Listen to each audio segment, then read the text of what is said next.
Robert Baratheon's victory at the Trident was a turning point in the war for the Iron Throne. While it was clear the gods were smiling on the rebel forces, Aerys Targaryen still held the Red Keep at King's Landing. As Robert was wounded and unable to ride, it was up to Eddard Stark to make for the capital and force the Mad King to give up the throne. Lord Stark reached the city gates to find that Tywin Lannister, Lord of Casterly Rock, had already sacked the city in Robert's name. House Lannister had remained neutral up to this point, ignoring requests for help from both the Crown and the rebels.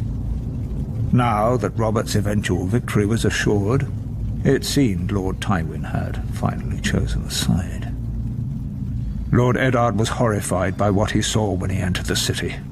Homes looted and burned, women raped, scores of innocent citizens killed. Disgusted, he led his force up Visenya's hill to the Red Keep. Upon entering the throne room, he found King Aerys lying in a pool of blood, dead by the hand of his own sworn King's Guard, Jaime Lannister, who sat brazenly upon the throne. Demanding to know the whereabouts of Queen Rhaegar, Lord Eddard was informed the Queen and her son Viserys had been spirited away to Dragonstone before the Lannisters arrived, but other members of the royal family were not as fortunate. Elia, Martell of Dorne, who was the wife of Prince Rhaegar, had been raped and murdered by Ser Cregor Clegane on Lord Tywin's orders. Ser Cregor and his man had also butchered Rhaegar's young children. When Robert was well enough to reach the capital, Lord Eddard demanded the Lannisters answer for their heinous crimes.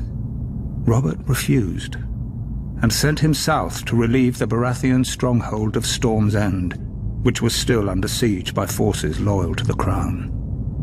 Whatever words passed between the two old friends are known only to them, but Lord Eddard is said to have left King's Landing in anger. Later, when Robert was crowned, he appointed Jon Arryn as Hand of the King. Lord Arryn's first order of business was to broker a truce with the Martells of Dorne, who were outraged by the brutal murder of Princess Elia and her children. Following the death of Lyanna Stark, who had been betrothed to Robert, houses Baratheon and Lannister were joined in marriage when the new king took Tywin Lannister's eldest daughter Cersei as his queen.